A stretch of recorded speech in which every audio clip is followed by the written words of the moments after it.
Hello friends, इस video में मैं आपको क्लास 5 साइंस का लेसन द मून पढ़ा रही हूँ। मेरा नाम है मधु शर्मा और इस लेसन में आप सबसे पहले देखेंगे मेन पॉइंट्स।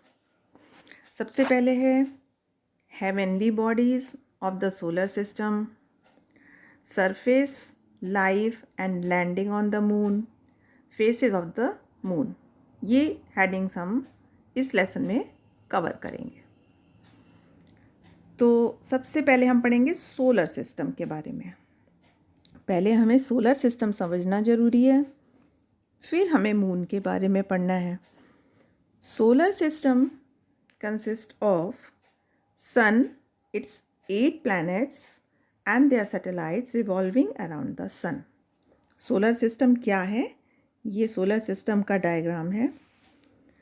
इसमें आप देख रहे हो सन है और इसके चारों तरफ घूमते हुए 8 planets हैं। Heavenly bodies always fascinated humans. We live on the earth, which is third planet of the solar system. हमारे सोलर सिस्टम में सेंटर में सन है। ये आप देख रहे हो, ये सन है और इसके चारों तरफ प्लैनेट्स घूम रहे हैं। जो प्लैनेट्स एक पर्टिकुलर लाइन पर चल रहे हैं। इस लाइन को ऑर्बिट कहते हैं और इनका रास्ता फिक्स होता है। ये इधर उधर नहीं जाते हैं, अपने अपने ऑर्बिट में ही घूमते रहते हैं। अब आप देख रहे हो ये थर्ड प्लैनेट है अर्थ। ये देखो, ये आपको दिखाई दे रहा है, ये है अर्थ। और अर्थ के चारों तरफ एक छोटा सा और गोला आपको दिखाई दे रहा है, जो उसका नेचुरल सैटेलाइट है। इसे कहते हैं मून। ठीक है, तो ये हमारा सोलर सिस्टम है और इस सोलर सिस्टम में अब हम मून के बारे में पढ़ेंगे। तो नेक्स्ट हमारा है, हेडिंग आई हमारी the moon. Moon is natural satellite of the earth. ये हमारा नेचुरल सैटेलाइट है, इसको किसी ने बनाया नहीं है, ये पहले से बना हुआ है।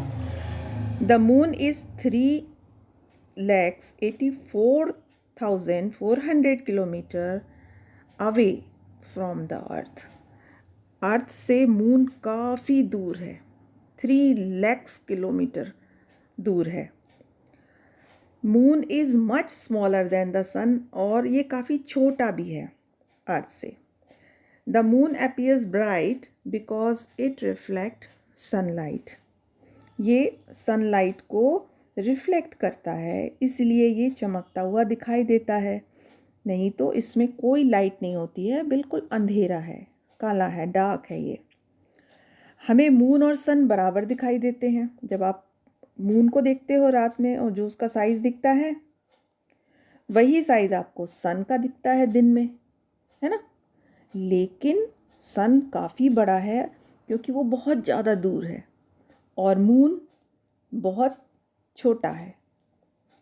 इसे ऐसे समझो जैसे कोई कार हमारे पास खड़ी है तो वो हमें कितनी बड़ी दिखाई देगी, और जैसे जैसे वो हमसे दूर जाएगी तो वो हमें छोटी दिखने लगेगी, और बहुत दूर जाने पर वो एक खिलौने की तरह लगने लगेगी। इसी तरह सन और मून का सिस्टम है। नेक्स्ट हमारी हेडिंग आती है surface of the moon. Moon is made up of rocks. Moon किस चीज़ का बना है? पत्थरों से बना है। यहाँ पे देखो, ये देखो स्टोन्स आपको दिख रहे हैं। ठीक है, इसकी सरफेस अनइवन है, ऊंची नीची होती है, इसमें क्रेटर्स होते हैं। There are mountains and deep craters on the surface of moon. Moon की सरफेस में बहुत ऊंचे ऊंचे पहाड़ और गड्ढे हैं। क्रेटर मीन्स गड्ढे हैं, देखो यहाँ आपको दिखाई दे रहे हैं, ये है ना। Craters are formed when the meteorites hit the surface of the moon. ये जो गड्ढे बनते हैं ना, क्रेटर बनते हैं, वो क्यों बनते हैं? देखो ये है मीटियोराइट्स, ये मीटियोराइट की फ़ोटो है, ये बड़े बड़े पत्थर। और जब ये पत्थर रॉक्स मून की सरफेस से टकराते हैं तो इस तरह से क्रेटर बन जाता है। ये आपको क्रेटर्स दिखाई दे रहे हैं, कुछ बहुत छोटे छोटे हैं और कुछ बहुत बड़े बड़े हैं। तो ये मून की सरफेस है। नेक्स्ट हमारी हेडिंग है life on the moon. Moon के ऊपर कोई रहता है क्या? नहीं, मून के ऊपर कोई नहीं रह सकता। There is no life on the moon because, क्यों नहीं रह सकता? First, there is no air. Moon के ऊपर हवा नहीं है, वाटर भी नहीं है और एटमॉस्फेयर भी नहीं है मून के ऊपर। यहाँ देखो एक पिक्चर ऐसे पेंटिंग की हुई है कि अगर मून के ऊपर एस्ट्रोनॉट पेड़ उगाना चाहें तो क्या वो पेड़ लगा सकते हैं? नहीं लगा सकते, क्योंकि मिट्टी तो है लेकिन पानी नहीं है, एटमॉस्फेयर नहीं है इसलिए ऑक्सीजन नहीं है, है ना, कार्बन डाइऑक्साइड नहीं है, तो पेड़ कैसे उगेंगे मून के ऊपर? नेक्स्ट हेडिंग है लाइफ ऑफ द मून का third point, no sound can be heard on the moon. हम मून पर कोई भी आवाज़ नहीं सुन सकते। क्यों नहीं सुन सकते? क्योंकि आवाज़, साउंड हवा के साथ चलता है। यहाँ पे आपको एक डायग्राम दिखाई दे रहा है, इसमें साउंड, अगर हम किसी भी चीज़ का साउंड सुनते हैं, वो जैसे पानी की लहरें होती हैं उस तरह से हवा की जो लहरें होती हैं उसके साथ साथ साउंड ट्रैवल करता है, चलता है, कहीं भी सुनाई देता है। अब जब हवा ही नहीं है, एटमॉस्फेयर नहीं है, तो साउंड भी नहीं हो सकता। Gravity of the moon is 1/6 of the earth, और अर्थ की ग्रेविटी 1/6 होती है, यानी जितनी अर्थ की ग्रेविटी है उससे 6 गुना कम। ठीक है, अगर आप अपना वेट करते हो मशीन पर, अर्थ के ऊपर, आपका वेट इमेजिन करो कि 36 kg आया, और फिर आप उसी मशीन को ले जाकर मून पर अपना वेट करोगे तो वो केवल 6 kg आएगा, है ना, क्योंकि वहाँ ग्रेविटी 6 टाइम्स कम है, लेस है। ठीक है, 36 divided by 6 equal to 6 kg, तो वहाँ पे आपका वज़न बहुत कम हो जाएगा। नेक्स्ट हेडिंग हमारी आती है landing on the moon. USA launch spacecraft Apollo 11 in July 1969। US ने वहाँ पर एक स्पेसक्राफ्ट भेजा था मून में 1969 में सबसे पहले, और Neil Armstrong, Edwin Aldrin and Michael Collins, ये तीनों एस्ट्रोनॉट थे जिन्होंने सबसे पहले मून पर कदम रखा। Neil Armstrong and Edwin Aldrin ने वहाँ पर पहला कदम रखा, और जो मिशेल कोलिन थे वो स्पेस में ही थे, स्पेस क्राफ्ट में ही रुके हुए थे। ये 2 एस्ट्रोनॉट वहाँ पर मून पर गए थे, चले थे, वहाँ पे थोड़े से स्टोन के सैंपल कलेक्ट करके लाए थे, और जो कोलिन थे वो स्पेस क्राफ्ट में ही थे जो मून का चक्कर लगा रहा था और उसको ऑपरेट कर रहे थे।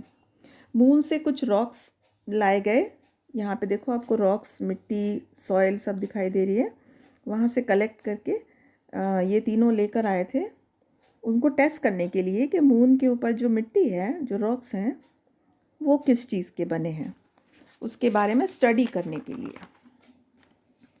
नेक्स्ट हेडिंग हमारी है फेसेस ऑफ द मून। हम रात को जब मून देखते हैं तो हमें बहुत अलग अलग टाइप का मून दिखता है। तो पहले हम इसको समझेंगे कि मून कैसे चक्कर लगाता है, कैसे घूमता है। Moon revolve around the earth as well as rotate on its axis. Moon अपना चक्कर अर्थ के चारों तरफ तो लगाता ही है, साथ ही वो अपनी एक्सिस पर भी रोटेट होता रहता है, जैसे अर्थ करती है, सेम वैसे ही। Moon takes 29 days and 12 hours to complete one rotation। ये जो मून, ये डायग्राम देखो आप, समझो इसको, ये है बीच में येलो कलर का सन लिखा हुआ है, उसके चारों तरफ अर्थ चक्कर लगा रही है, और अर्थ के चारों तरफ जो ये सर्कल है वो मून लगा रहा है उसके चारों तरफ, है ना। ये सन है, बीच में येलो कलर का सन है, और ये अर्थ है, और ये चक्कर लगा रहा है मून इसके चारों तरफ, ये ऐसे चक्कर लगाता रहता है। ठीक है, तो ये लगाता है चक्कर कितने दिन में? 29 डेज 12 आवर्स में ये रोटेट होता रहता है। रोटेशन एंड रिवोल्यूशन दोनों। अच्छा, एक बात और है कि जो मून होता है वो 29 डेज़ में ही रिवोल्यूशन कंप्लीट करता है और 29 डेज़ में ही एक रोटेशन कंप्लीट करता है ना। उससे क्या होता है, हमें मून की केवल एक ही साइड एक बार में दिखाई देती है। अर्थ की तरह ये अलग अलग टाइम नहीं लेता है। इसके बाद आता है next faces of moon. Moon appears to change its shape, size and position during a month called phases of the moon। देखो यहाँ पे आपको रात में जब आप देखते हो मून को तो आपको किसी दिन तो मून इतना पतला दिखाई देता है जितना आपको नंबर 1 में दिखाई दे रहा है। ये देखो इतना पतला दिखता है, उसको हम क्रीसेंट मून कहते हैं।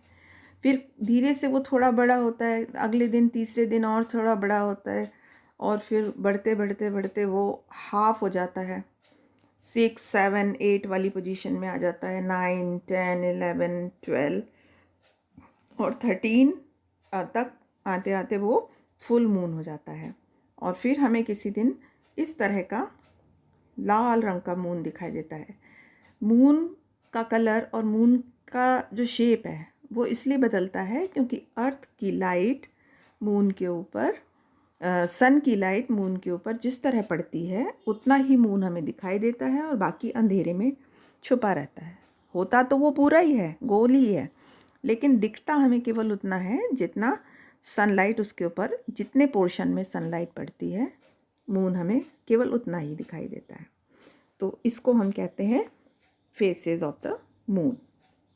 एक लास्ट में छोटे छोटे 2 क्वेश्चंस हैं, इनके आंसर आप लिखना। Which is the first spacecraft send to moon by India. India ने कौन सा स्पेसक्राफ्ट सबसे पहले भेजा था मून पर।